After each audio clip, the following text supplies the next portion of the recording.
উপস্থিতি আপনাদের সামনে আজকের মাহফিলের প্রধান বক্তা এবং প্রধান মেহমান দুইজন রয়ে গিয়েছেন। শেষ পর্যন্ত আপনারা থাকবেন তো ইনশাআল্লাহ। আল্লামা আব্দুল বাসিত খান, যার নাম শুনে পঙ্গপালের মতো মানুষ ছুটে আসে, ঠিক কিনা বলেন? উনি আমাদের মাঝে কিছুক্ষণের মাঝে চলে আসবেন। ওনার আগে আপনাদের মাঝে সুদূর হবিগঞ্জ সিলেট থেকে এসেছেন মুসাফির মানুষ, উনিও চমৎকার আলোচনা করেন। আপনারা দেখেই বুঝতে পারবেন, আলোচনা শুনেই বুঝতে পারবেন। ধৈর্য ধরে বসুন ইনশাআল্লাহ, এখনই উনিও আলোচনা করবেন। ওনার আগেই এ পর্যায়ে আপনাদের সামনে একেবারে সংক্ষিপ্ত সারে দোয়া নেবেন আজকের মাহফিলের সম্মানিত প্রধান অতিথি, ছাত্র দলের সোনালী ফসল, ময়মনসিংহ সরকারি কলেজ তথা গভর্নমেন্ট কমার্শিয়াল কলেজ এর সাবেক ভিপি জনাব মোহাম্মদ রুকনুজ্জামান সরকার রুকন, সদস্য সচিব ময়মনসিংহ দক্ষিণ জেলা বিএনপি, সাবেক সভাপতি ময়মনসিংহ দক্ষিণ জেলা যুবদল। এখন সংক্ষিপ্ত সারে বক্তব্য রাখছেন, দোয়া নিচ্ছেন জনাব মোহাম্মদ রুকনুজ্জামান সরকার রুকন।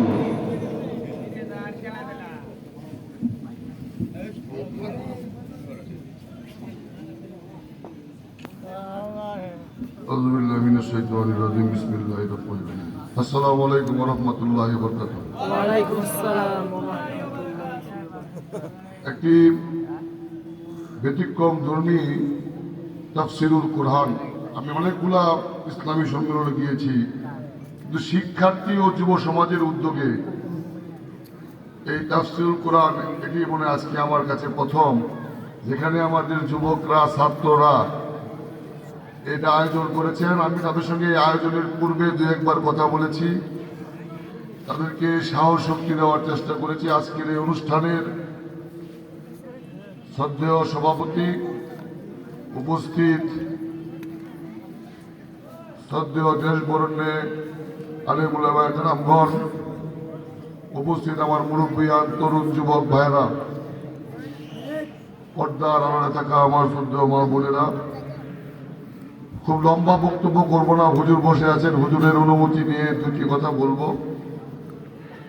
আসলে আমরাও তো ওইখানে বসে যদি শুনতে পারি হুজুরের কথা, হয়তো আমাদেরও হেদায়েত। আমরা আপনাদের মতো মুসলমান, খুব বেশি ধর্মকর্ম আসলে করতে পারি না, চেষ্টা করি শুধু উত্তরাধিকার সূত্রে মুসলমান না, কিছু ইসলামের নিয়ম নীতি ধর্মকর্ম পালন করার চেষ্টা করি।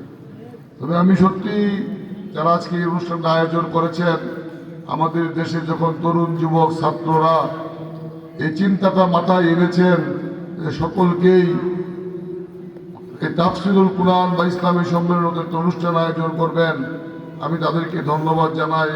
আল্লাহ রাব্বুল আলামিন তাদের সকল ইচ্ছা পূরণ করে দেখ।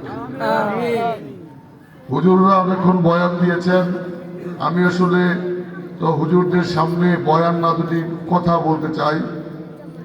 হুজুর বলে গেছেন একটু আগে, আমরা ৯৫% মুসলমানের দেশ।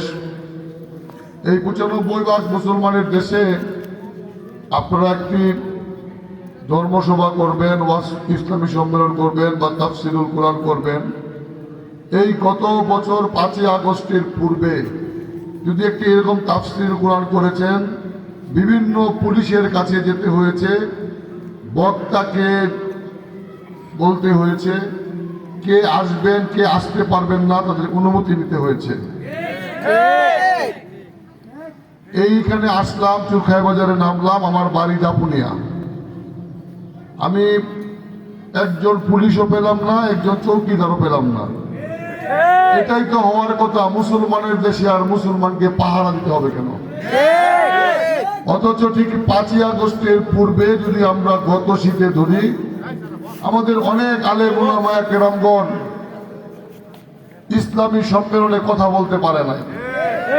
যদি কোনো কারণে আপনারা কাউকে না বলে কোনো একজন ভালো বক্তা যিনি হাদিস কোরআনের আলোকে, এটা কিন্তু ওনারা কোনো সাজানো গুছানো কথা বলেন না, ওনার মনের কোনো কথা বলতে পারেন না, হাদিস কোরআনের আলোকে ব্যাখ্যা করেন। যদি কোনো কারণে এই কথাগুলো একটা দলের বিরুদ্ধে বা একটা ব্যক্তির বিরুদ্ধে বা একটা জুলুমবাদের বিরুদ্ধে বা একটা সুদখোরের বিরুদ্ধে, একটা ঘুষখোরের বিরুদ্ধে গিয়েছে, তাহলে দেখবেন ডান বামে দুটা লোক বসে থাকে, মাইকটা টান মারে নিয়ে যায়, তাদের গায়ে এক ধরনের কালো পুট থাকে, আর তারা বলে এটা তো হযরত হাসিনা নিষেধ করেছেন, হুজুর বলতে পারবেন না। আমরা এই 95 ভাগ মুসলমানের দেশে আমাদের প্রিয় নবী হযরত মুহাম্মদ সাল্লাল্লাহু আলাইহি সাল্লামকে নিয়ে যদি কেউ কটূক্তি করে তার জন্য কোনো শাস্তির বিধান নাই। অথচ 95 ভাগ মুসলমানের দেশে শেখ মুজিবুর বা শেখ হাসিনাকে নিয়ে একটু একটা লাইন মাদ্রাসার ছাত্র যদি কোনো কারণে বা কোন স্কুলের ছাত্র যার বয়স 15 বছর হয় না, সেও যদি লিখেছে, তার বাপ সহ সে সহ তাকে জেলে পড়ে দেওয়া হয়েছে। তাহলে আমাদের এই 95 ভাগ মুসলমানের দেশে আমাদের প্রিয় নবী হযরত মুহাম্মদ সাল্লাল্লাহু আলাইহি ওয়াসাল্লাম আছে, তাদের দাম বেশি হয়ে গেছে। আমরা মুসলমান, আমরা সকলেই মুসলমান, কিন্তু দুটি জিনিস আমাদেরকে খুব শক্তভাবে পালন করতে হবে। এটা আমি একজন মুসলমান হিসেবে মনে করি। আমি কোনো বুজুর্গ আলেম না, আমি আপনাদের মতো হেদায়েত হওয়ার চেষ্টা করতেছি, মুসলমান হওয়ার চেষ্টা করছি। এক হলো আমরা মুসলমানরা মুসলমানদেরকে একটু মূল্য দিতে হবে। এখানে অনেক বাচ্চারা কোরআনে হাফেজ আছেন, আমরা তাদেরকে একজন পুলিশের কনস্টেবল দেখলে যে দাম দেই, একজন হাফেজ সাহেবকে ওই দাম দেই না। যার বুকে 30 পারা কোরআন, যে বেহেশতে যাবে, যার আশায় বসে থাকবেন যে ইচ্ছা করলে আপনাকেও নিয়ে যেতে পারবে, তাকে দাম দিলেন না। মসজিদের ইমাম সাহেব ওই এলাকার, উনি হলেন আপনাদের বিচারক, উনি হলেন এখানে আপনাদের নেতা। ওই নামাজটা পড়েন যার পিছনে আপনি আপনার রবকে ডাকেন, ইমাম সাহেবকে আপনি সম্মান দিতে পারেন না। আমরা মুসলমানরাই এই আলেম উলামাদেরকে মুন্সি নামে ডাকি। তাহলে আমরা মুসলমানরাই তো ইসলামকে প্রতিষ্ঠা করছি না। এই জন্য আজকে এই দেশে নাস্তিক মুরতাদরা দেশ চালানোর ষড়যন্ত্র করে। আপনাদের নিশ্চয়ই মনে আছে, এই 95 ভাগ মুসলমানের দেশে 13 সালের 5ই মে শাপলা চত্বরে রাতের বেলায় লাইট বন্ধ করে দিয়ে শত শত হাফেজকে শহীদ করা হয়েছে, যাদের অনেকের লাশ এখনো তাদের পিতামাতা খুঁজে পায় নাই। বরং তাদের লাশ খুঁজতে গেলে তাদের পিতামাতাকে জঙ্গি বলে জেলখানায় ঢুকিয়ে দেওয়া হয়েছে। জঙ্গি শব্দের অর্থ হলো যোদ্ধা, কিন্তু এটিকে এরকম ভাবেই বলা হয়েছে। আপনাদের নিশ্চয়ই মনে আছে, আমাদের এই সম্মানিত আলেম উলামায়ে কেরামগণ বাংলাদেশের তৌহিদি জনতাকে সাথে নিয়ে, মুসলমানদেরকে সাথে নিয়ে ওই ভারতের তৎকালীন প্রধানমন্ত্রী গুজরাটের কসাইয়ের আগমনের প্রতিবাদে তৌহিদি জনতা রাজপথে নেমেছিল। সেই দিন ঢাকায়, ব্রাহ্মণবাড়িয়া, হাটহাজারী সহ সারা বাংলাদেশে 42 থেকে 50 জন তৌহিদি জনতাকে নির্বিচারে পাখির মতো গুলি করে হত্যা করা হয়েছে। আজও এসব হত্যার বিচার হয়নি। আমার এই কথাগুলো বলার উদ্দেশ্য হলো, এগুলো সব উনি করেছেন ওই পাশের দেশের দাদাদেরকে খুশি করার জন্য।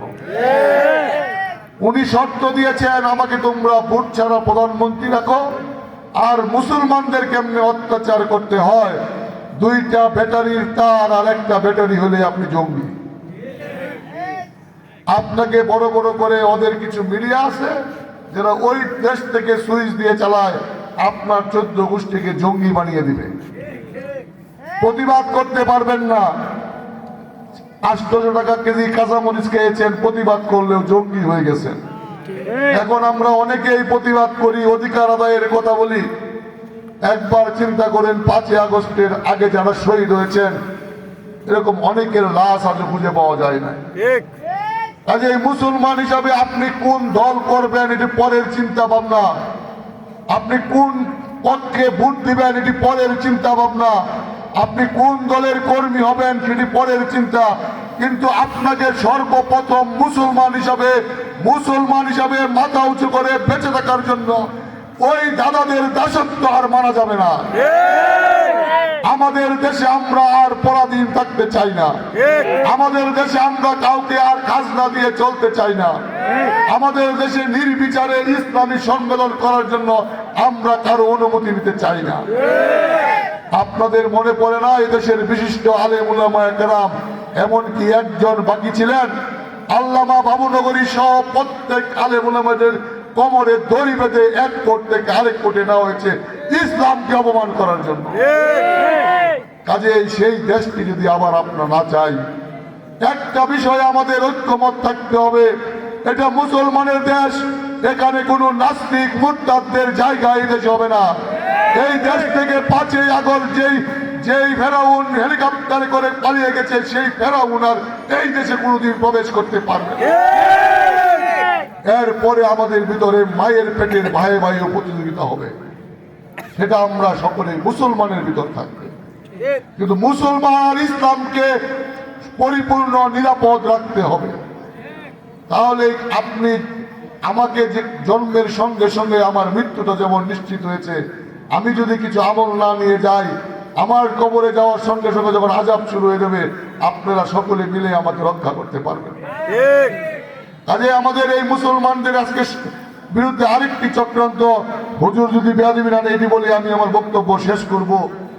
ওই দেশে আবার শুরু হয়েছে, ওই যে দাদারা, এই যে আপনারা সবার মাথায় টুপি, এটা কেউ না কেউ ভিডিও করে দাদাদেরকে পাঠাচ্ছে যে দাদা আমাদের তো ওই দেশ তো আবার তালেবান হয়ে গেল, ওই দেশ তো আল কায়দা হয়ে গেল, ওই দেশ তো দাড়ি টুপিওয়ালাদের দখলে চলে গেল। ওইখানে বসে আবার ষড়যন্ত্র করছে। ওই দেশের সকল পত্রিকা মিডিয়া লিখছে আমরা নাকি বাংলাদেশে প্রতিদিন হিন্দুদেরকে হত্যা করছি, মন্দির ভাঙছি, তাদের ধর্ম বর্ণ পালন করতে দিচ্ছি না। মুসলমান হিসাবে আমরা কারো ধর্মে বাধা দেই না। আমাদের মুসলমানদেরকে শিক্ষা দেওয়া হয় নাই অন্যের ধর্মকে বাধাগ্রস্ত করতে। আমরা মুসলমান হিসাবে যারা সংখ্যায় কম, যারা সংখ্যায় আমাদের চেয়ে কম, আমরা তাদের জীবনের নিরাপত্তা দেওয়াই মুসলমানের দায়িত্ব। কাজেই আপনারা এই ষড়যন্ত্র সম্বন্ধে সাবধান থাকবেন। ষড়যন্ত্র অনেকভাবে চলছে। কিছুদিন পূর্বে চিটাগাঙ্গের কোর্টে দিনের বেলায় একজন উকিল সাহেবকে ধুতি পরা কিছু লোকজন রাম রাম বলে কুবিয়ে পিটিয়ে হত্যা করেছে। এটিও একটি চক্রান্ত ছিল। এই চক্রান্তর মানে ছিল এটি দেখে যেন সকল মুসলমান ফুঁসে উঠে হিন্দুদের উপর অত্যাচার করে। আমি হিন্দুদেরকে বলতে চাই, আমরা পৃথিবীর সর্বশ্রেষ্ঠ ধর্ম, আমরা মুসলমান, আমরা কোনো হিন্দুদের উপর অত্যাচার করতে চাই না। তোমরা যারা বাংলাদেশে জন্মগ্রহণ করেছ, তোমাদের নিরাপত্তার দায়িত্ব এই 95% মুসলমানের। এই পৃথিবীতে আমরা একমাত্র দেশ, আমাদের মাদ্রাসার ছাত্ররা লাঠি হাতে মন্দির পাহারা দিয়েছে। আমাদের মাদ্রাসার ছাত্ররা তোমাদের ব্যবসা বাণিজ্য, তোমাদের দোকানপাট পাহারা দিয়েছে। কাজে এটা কোনো সাম্প্রদায়িক দেশ না, এটা আবার ধর্ম নিরপেক্ষ দেশ না, এটা মুসলমানের ইসলামের দেশ। ইসলাম মানে সবার শান্তি বজায় রাখা। কাজে আজকে আর বক্তব্য লম্বা করব না।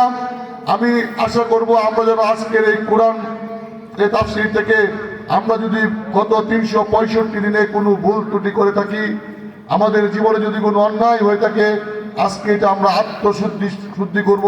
নিজেদের বিবেককে নিজেরা জিজ্ঞেস করব, আমরা কেউ কি হারাম খেয়েছি কিনা, কেউ কি সুদ খেয়েছি কিনা, কেউ কি অন্যায় করেছি কিনা, কেউ কি অবিচার করেছি কিনা।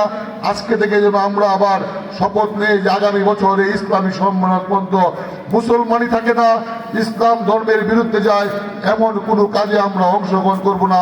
এবং আমাদের বাচ্চাদেরকে, শিশুদেরকে জন্মের পরে জজ, ব্যারিস্টার, ইঞ্জিনিয়ার, ডাক্তার যাই বানাবেন, আগে তাকে মুসলমান হিসাবে শিক্ষা দিবেন। মুসলমানের সন্তান হিসেবে যেন সে তার জীবনে হারাম হালাল, সুদ, ঘুষ এগুলো থেকে সমাজের প্রতি দায়িত্ব, অসুস্থ পিতামাতার প্রতি দায়িত্ব, মায়ের পায়ের নিচে সন্তানের ব্যাস, পিতামাতার সেবা করা মুসলমানের দায়িত্ব, এগুলো যেন আমরা সকলেই শিক্ষা দিই। এই কথা বলে আমি সত্যি এই ছাত্র যুব সমাজকে আবারও আমার অন্তরে অন্তঃস্থল থেকে তাদের জন্য দোয়া করি, তারা যেন প্রত্যেক বছর এরকম একটি অনুষ্ঠান আয়োজন করে